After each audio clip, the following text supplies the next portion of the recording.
Please welcome the President and CEO of the Hudson Institute, Ken Weinstein.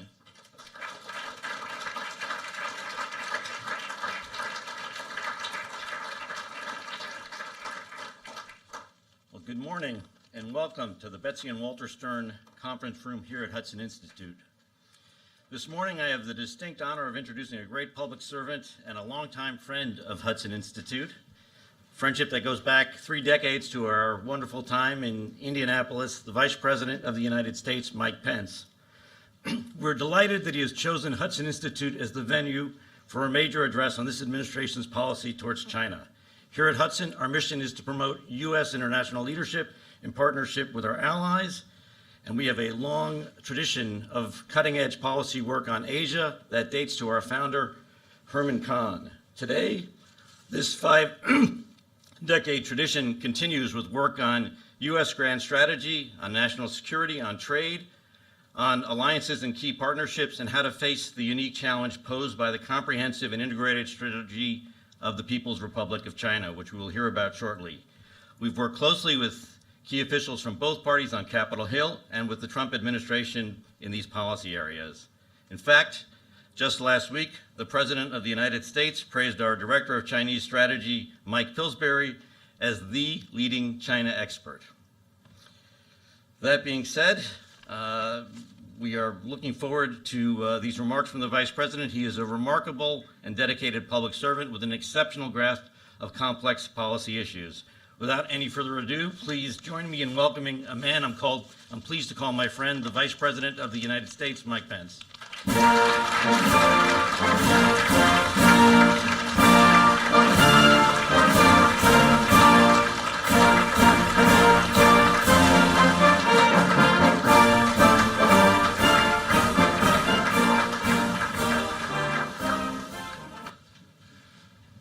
Thank you, Ken, for that kind introduction. To members of the Board of Trustees, to Dr. Michael Pillsbury, to our distinguished guests, and to all of you who, true to your mission in this place, think about the future in unconventional ways. It is an honor to be back at the Hudson Institute. For more than half a century, this institute has dedicated itself to advancing global security, prosperity, and freedom. And while Hudson's hometowns have changed over the years, one thing has been constant. You've always advanced that vital truth, that American leadership lights the way. And today, speaking of leadership, allow me to begin by bringing greetings from a great champion of American leadership at home and abroad. I bring greetings from the 45th President of the United States of America, President Donald Trump.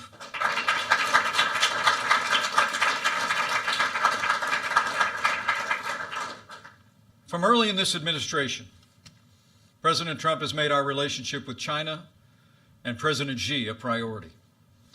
On April 6th of last year, President Trump welcomed President Xi to Mar-a-Lago. On November 8th of last year, President Trump traveled to Beijing, where China's leader welcomed him warmly.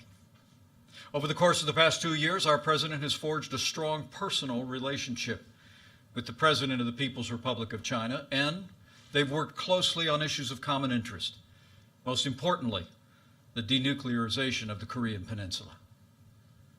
But I come before you today because the American people deserve to know that as we speak, Beijing is employing a whole-of-government approach, using political, economic, and military tools as well as propaganda to advance its influence and benefit its interests in the United States.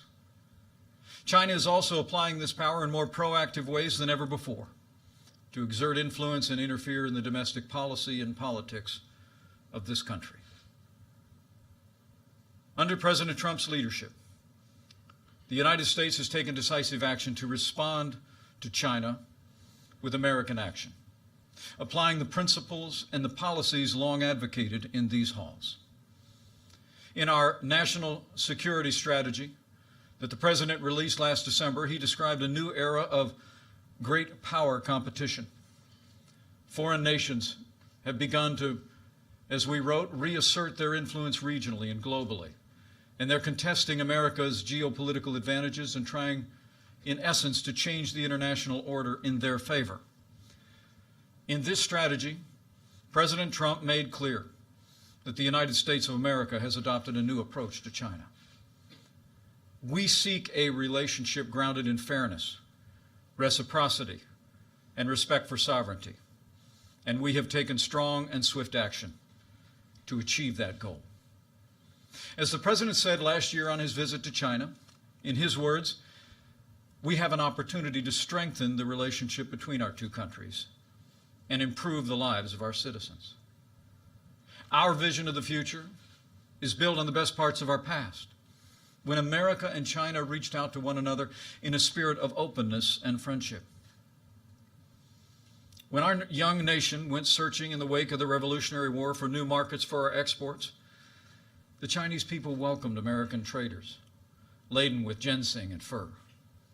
When China suffered through indignities and exploitations during her so-called century of humiliation, America refused to join in and advocated the open door policy so that we could have freer trade with China and preserve their sovereignty. When American missionaries brought the good news to China's shores, they were moved by the rich culture of an ancient and vibrant people. And not only did they spread their faith, but those same missionaries founded some of China's first and finest universities. When the Second World War arose, we stood together as allies in the fight against imperialism. And in that war's aftermath, America ensured that China became a charter member of the United Nations and a great shaper of the post-war world. But soon after it took power in 1949, the Chinese Communist Party began to pursue authoritarian expansionism. It is remarkable to think that only 5 years after our nations had fought together, we fought each other in the mountains and valleys of the Korean Peninsula. My own father saw combat on that frontier of freedom. But not even the brutal Korean War could diminish our mutual desire to restore the ties that for so long had bound our peoples together. China's estrangement from the United States ended in 1972, and soon after we reestablished diplomatic relations. We began to open our economies to one another, and American universities began training a new generation of Chinese engineers, business leaders, scholars, and officials. After the fall of the Soviet Union, we assumed that a free China was inevitable. Heady with optimism at the turn of the 21st century, America agreed to give Beijing open access to our economy, and we brought China into the World Trade Organization. Previous administrations made this choice in the hope that freedom in China would expand in all of its forms, not just economically, but politically, with a newfound respect for classical liberal principles, private property, personal liberty, religious freedom, the entire family of human rights. But that hope has gone unfulfilled. The dream of freedom remains distant for the Chinese people. And while Beijing still pays lip service to reform and opening, Deng Xiaoping's famous policy now rings hollow. Over the past 17 years, China's GDP has grown 9-fold. It's become the second largest economy in the world. Much of this success was driven by American investment in China. And the Chinese Communist Party has also used an arsenal of policies inconsistent with free and fair trade, including tariffs, quotas, currency manipulation, forced technology transfer, intellectual property theft, and industrial subsidies that are handed out like candy to foreign investment. These policies have built Beijing's manufacturing base at the expense of its competitors, especially the United States of America. China's actions have contributed to a trade deficit with the United States that last year ran to $375 billion, nearly half of our global trade deficit. As President Trump said just this week, in his words, we rebuilt China over the last 25 years. Now, through the Made in China 2025 plan, the Communist Party has set its sights on controlling 90% of the world's most advanced industries, including robotics, biotechnology, and artificial intelligence. To win the commanding heights of the 21st century economy, Beijing has directed its bureaucrats and businesses to obtain American intellectual property, the foundation of our economic leadership, by any means necessary. Beijing now requires many American businesses to hand over their trade secrets as the cost of doing business in China. It also coordinates and sponsors the acquisition of American firms to gain ownership of their creations. Worst of all, Chinese security agencies have masterminded the wholesale theft of American technology, including cutting-edge military blueprints. And using that stolen technology, the Chinese Communist Party is turning plowshares into swords on a massive scale. China now spends as much on its military as the rest of Asia combined. And Beijing has prioritized capabilities to erode America's military advantages on land, at sea, in the air, and in space. China wants nothing less than to push the United States of America from the Western Pacific and attempt to prevent us from coming to the aid of our allies. But they will fail. Beijing is also using its power like never before. Chinese ships routinely patrol around the Senkaku Islands, which are administered by Japan.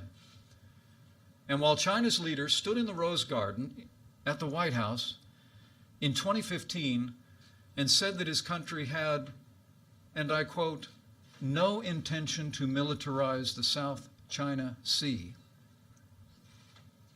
Today, Beijing has deployed advanced anti-ship and anti-air missiles atop an archipelago of military bases constructed on artificial islands. China's aggression was on display this week when a Chinese naval vessel came within 45 yards of the USS Decatur as it conducted freedom of navigation operations in the South China Sea, forcing our ship to quickly maneuver to avoid collision.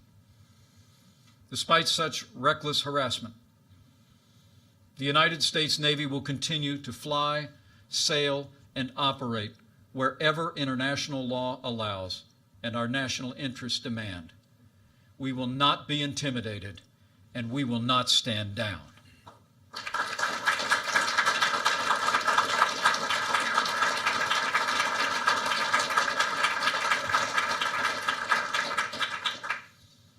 America had hoped that economic liberalization would bring China into a greater partnership with us and with the world. Instead, China has chosen economic aggression, which has in turn emboldened its growing military. Nor, as we had hoped, has Beijing moved toward greater freedom for its own people. For a time, Beijing inched toward greater liberty and respect for human rights. But in recent years, China has taken a sharp U-turn toward control and oppression of its own people. Today, China has built an unparalleled surveillance state, and it's growing more expansive and intrusive, often with the help of U.S. technology. What they call the Great Firewall of China likewise grows higher, drastically restricting the free flow of information to the Chinese people. And by 2020, China's rulers aim to implement an Orwellian system premised on controlling virtually every facet of human life, the so-called social credit score. In the words of that program's official blueprint, it will allow the trustworthy to roam everywhere under heaven while making it hard for the discredited to take a single step. And when it comes to religious freedom, a new wave of persecution is crashing down on Chinese Christians, Buddhists, and Muslims. Last month, Beijing shut down one of China's largest underground churches.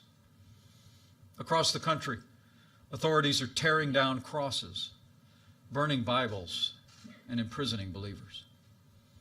And Beijing has now reached a deal with the Vatican that gives the avowedly atheist Communist Party a direct role in appointing Catholic bishops. For China's Christians, these are desperate times. Beijing is also cracking down on Buddhism. Over the past decade, more than 150 Tibetan Buddhist monks have lit themselves on fire to protest China's repression of their beliefs and their culture. And in Xinjiang, the Communist Party has imprisoned as many as 1 million Muslim Uyghurs in government camps, where they endure round-the-clock brainwashing. Survivors of the camps have described their experience as a deliberate attempt by Beijing to strangle Uyghur culture and stamp out the Muslim faith. As history attests, though, a country that oppresses its own people rarely stops there. And Beijing also aims to extend its reach across the wider world. As Hudson's own Dr. Michael Pillsbury has written, China has opposed the actions and goals of the United States government. Indeed, China is building its own relationships with America's allies and enemies that contradict any peaceful or productive intentions of Beijing. In fact, China uses so-called debt diplomacy to expand its influence. Today, that country is offering hundreds of billions of dollars in infrastructure loans to governments from Asia to Africa to Europe and even Latin America. Yet the terms of those loans are opaque at best, and the benefits invariably flow overwhelmingly to Beijing. Just ask Sri Lanka, which took on a massive debt to let Chinese state companies build a port of questionable commercial value. 2 years ago, that country could no longer afford its payments, so Beijing pressured Sri Lanka to deliver the new port directly into Chinese hands. It may soon become a forward military base for China's growing Blue Water Navy. Within our own hemisphere, Beijing has extended a lifeline to the corrupt and incompetent Maduro regime in Venezuela that's been oppressing its own people. They pledged $5 billion in questionable loans to be repaid with oil. China is also that country's single largest creditor, saddling the Venezuelan people with more than $50 billion in debt, even as their democracy vanishes. Beijing is also impacting some nations' politics by providing direct support to parties and candidates who promise to accommodate China's strategic objectives. Since last year alone, Chinese Communist Party has convinced 3 Latin American nations to sever ties with Taipei and recognize Beijing.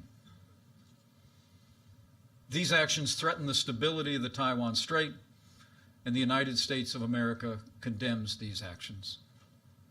And while our administration will continue to respect our One China policy, as reflected in the 3 joint communiques and the Taiwan Relations Act, America will always believe that Taiwan's embrace of democracy shows a better path for all the Chinese people.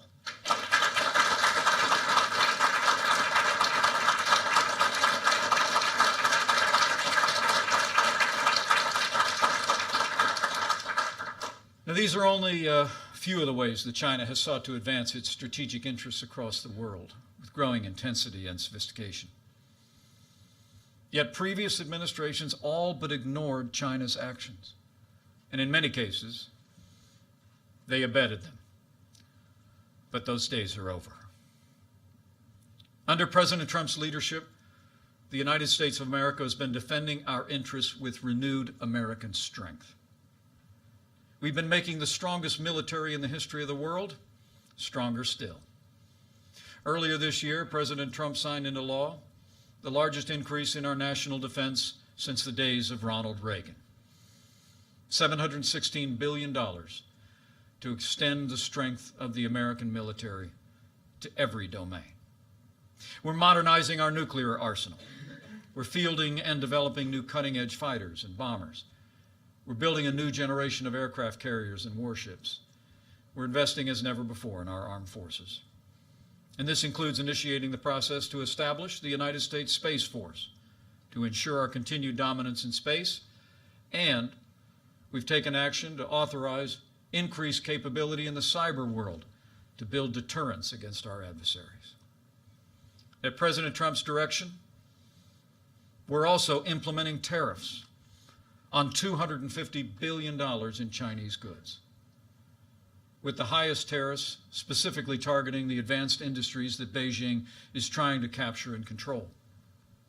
And as the President has also made clear, we will levy even more tariffs with the possibility of substantially more than doubling that number unless a fair and reciprocal trade deal is made.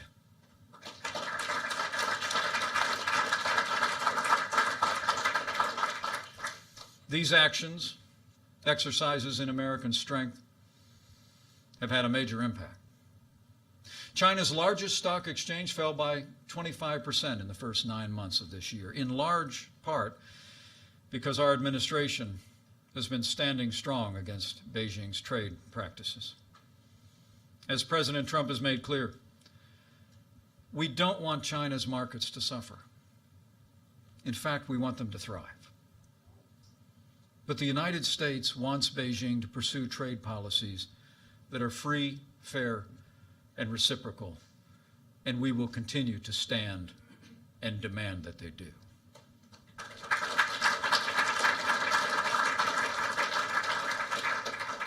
Sadly, China's rulers thus far have refused to take that path. The American people deserve to know. In response to the strong stand that President Trump has taken, Beijing is pursuing a comprehensive and coordinated campaign to undermine support for the President, our agenda, and our nation's most cherished ideals. I want to tell you today what we know about China's actions here at home, some of which we've gleaned from intelligence assessments, some of which are publicly available, but all of which are fact. As I said before, as we speak, Beijing is employing a whole-of-government approach to advance its influence and benefit its interests. It's employing this power in more proactive and coercive ways to interfere in the domestic policies of this country and to interfere in the politics of the United States. The Chinese Communist Party is rewarding or coercing American businesses, movie studios, universities, think tanks, scholars, journalists, and local, state, and federal officials. And worst of all, China has initiated an unprecedented effort to influence American public opinion, the 2018 elections, and the environment leading into the 2020 presidential elections. To put it bluntly, President Trump's leadership is working, and China wants a different American president.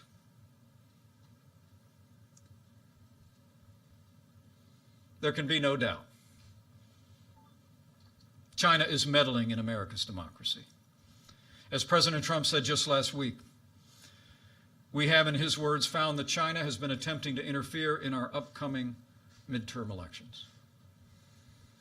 Our intelligence community says that China is targeting U.S. state and local governments and officials to exploit any divisions between federal and local levels on policy. It's using wedge issues like trade tariffs to advance Beijing's political influence. In June, Beijing itself circulated a sensitive document entitled Propaganda and Censorship Notice. It laid out its strategy. It stated that China must, in their words, quote, strike accurately and carefully, splitting apart different domestic groups in the United States of America. To that end, Beijing has mobilized covert actors, front groups and propaganda outlets to shift Americans' perception of Chinese policy. As a senior career member of our intelligence community told me just this week, what the Russians are doing pales in comparison to what China is doing across this country. And the American people deserve to know it. Senior Chinese officials have also tried to influence business leaders to encourage them to condemn our trade actions, leveraging their desire to maintain their operations in China. In one recent example, China threatened to deny a business license for a major U.S. corporation if they refused to speak out against our administration's policies. And when it comes to influencing the midterms, you need only look at Beijing's tariffs in response to ours. The tariffs imposed by China to date specifically targeted industries and states that would play an important role in the 2018 elections. By one estimate, more than 80% of U.S. counties targeted by China voted for President Trump and I in 2016. Now China wants to turn these voters against our administration. And China is also directly appealing to American voters. Last week, the Chinese government paid to have a multi-page supplement inserted into the Des Moines Register, the paper of record of the home state of our ambassador to China, and a pivotal state in 2018 and 2020. The supplement, designed to look like the news articles, cast our trade policies as reckless and harmful to Iowans. Fortunately, Americans aren't buying it. For example, American farmers are standing with this president and seeing real results from the strong stance that he's taken, including this week's U.S.-Mexico-Canada agreement, where we've substantially opened North American markets to U.S. products. The USMCA is a great win for American farmers and American manufacturers.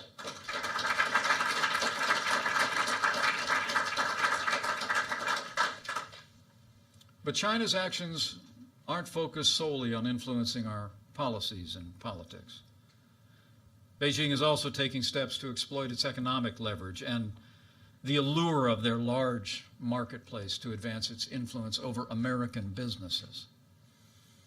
Beijing now requires American joint ventures that operate in China to establish what they call party organizations within their company, giving the Communist Party a voice and perhaps a veto in hiring and investment decisions. Chinese authorities have also threatened U.S. companies that depict Taiwan as a distinct geographic entity, or that stray from Chinese policy on Tibet. Beijing compelled Delta Airlines to publicly apologize for not calling Taiwan a province of China on its website. And it pressured Marriott to fire a U.S. employee who merely liked a tweet about Tibet. And Beijing routinely demands that Hollywood portray China in a strictly positive light.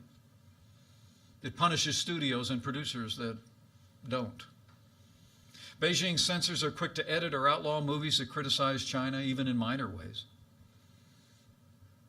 For the movie World War Z, they had to cut the script's mention of a virus because it originated in China. The movie Red Dawn was digitally edited to make the villains North Korean, not Chinese. But beyond business and entertainment, the Chinese Communist Party is also spending billions of dollars on propaganda outlets in the United States and, frankly, around the world.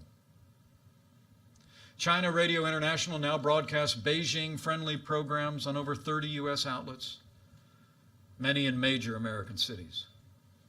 The China Global Television Network reaches more than 75 million Americans, and it gets its marching orders directly from its Communist Party masters.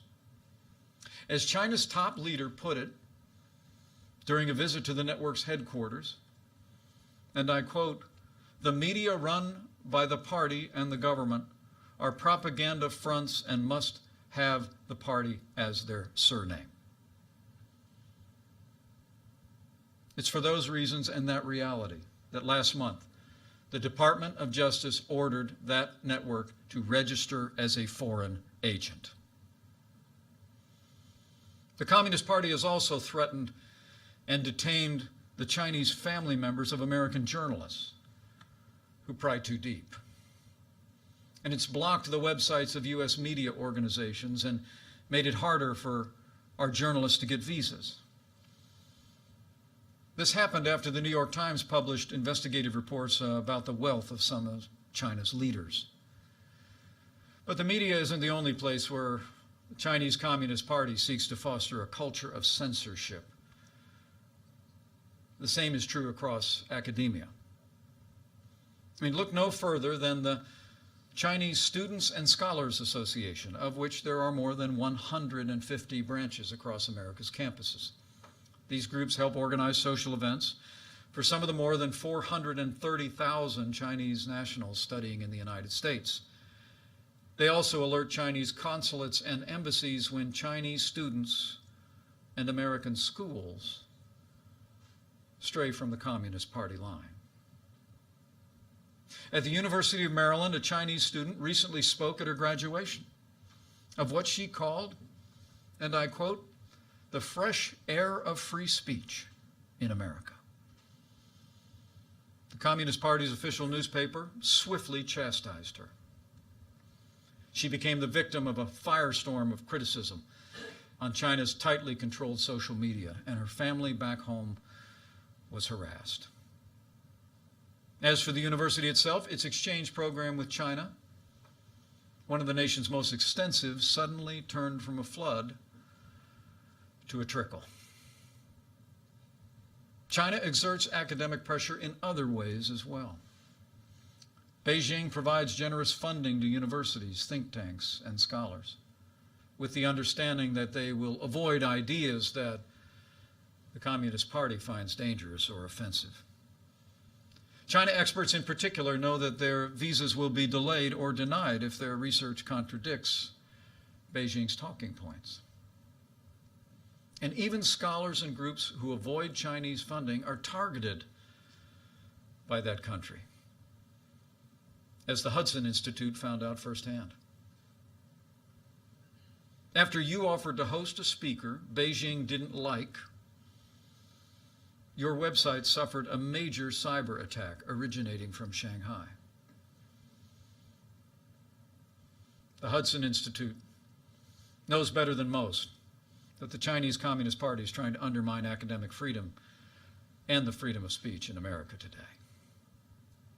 These and other actions taken as a whole constitute an intensifying effort to shift American public opinion and policy away from the American first leadership of President Donald Trump. But our message to China's rulers is this: this president will not back down.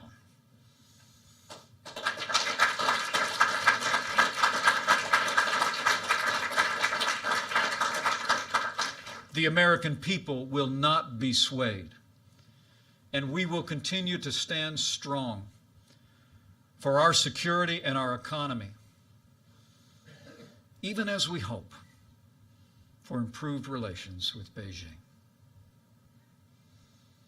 Our administration is going to continue to act decisively to protect America's interests, American jobs, and American security. As we rebuild our military, we will continue to assert American interests across the Indo-Pacific.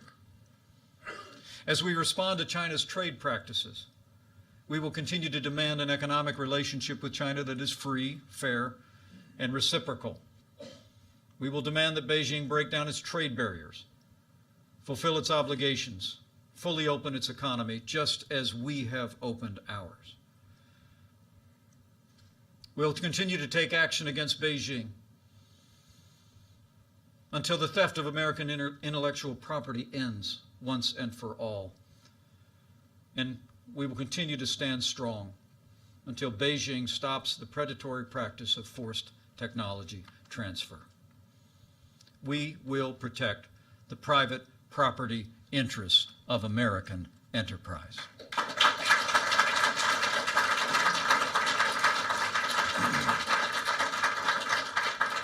And to advance our vision of a free and open Indo-Pacific, we're building new and stronger bonds with nations that share our values across the region. From India to Samoa, our relationships will flow from a spirit of respect, built on partnership, not domination. We're forging new trade deals on a bilateral basis. Just as last week, President Trump signed an improved trade deal with South Korea, and we will soon begin historic negotiations for a bilateral free trade agreement with Japan.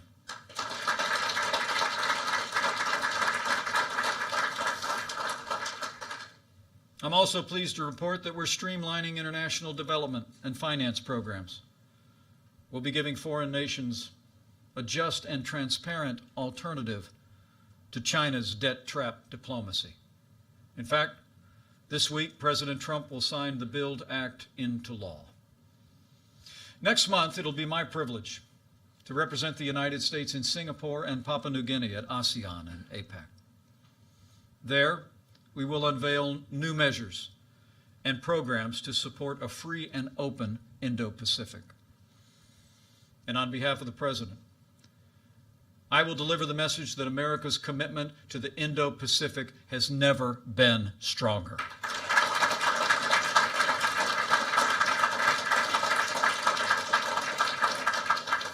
Closer to home, to protect our interests, we recently strengthened CFIUS, the Committee on Foreign Investment, heightening our scrutiny of Chinese investment in America to protect our national security from Beijing's predatory actions. When it comes to Beijing's malign influence and interference in American politics and policy, we will continue to expose it, no matter the form it takes. We will work with leaders at every level of society to defend our national interests and our most cherished ideals. The American people will play the decisive role. In fact, they already are. As we gather here, a new consensus on China is rising across America. More business leaders are thinking beyond the next quarter and thinking twice before diving in to the Chinese market if it means turning over their intellectual property or abetting Beijing's oppression. But more must follow suit.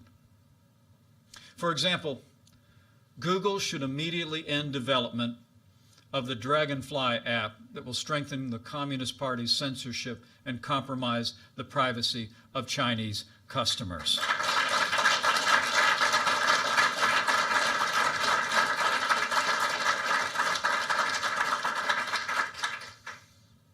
It's also great to see more journalists reporting the truth without fear or favor, digging deep to find where China is interfering in our society and why.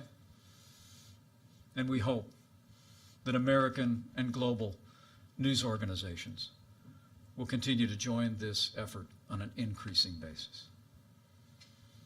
More scholars are also speaking out forcefully and defending academic freedom, and more universities and think tanks are mustering the courage to turn away Beijing's easy money, recognizing that every dollar comes with a corresponding demand.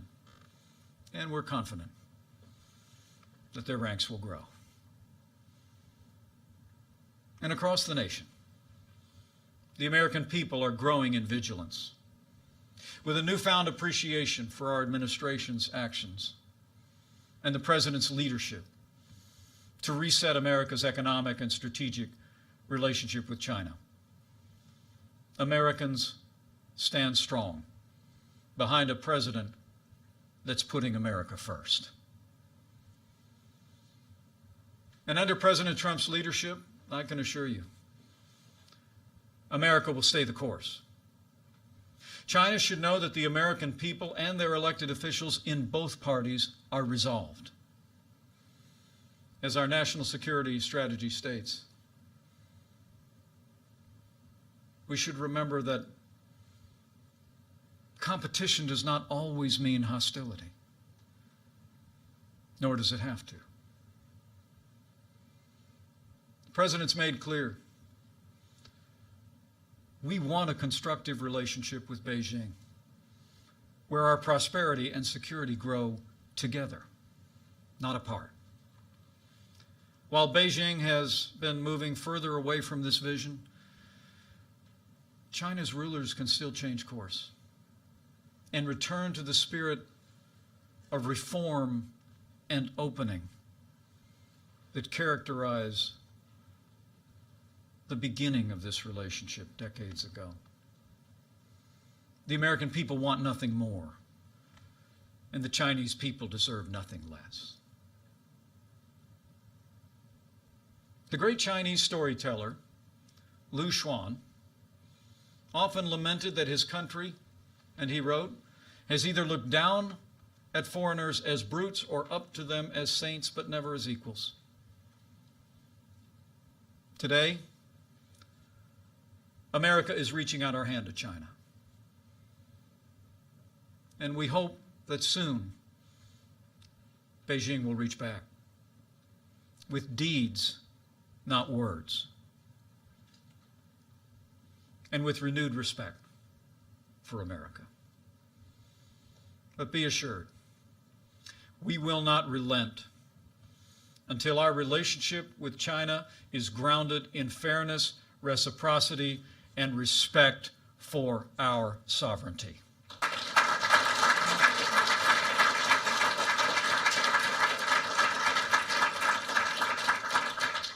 There's an ancient Chinese proverb that reads,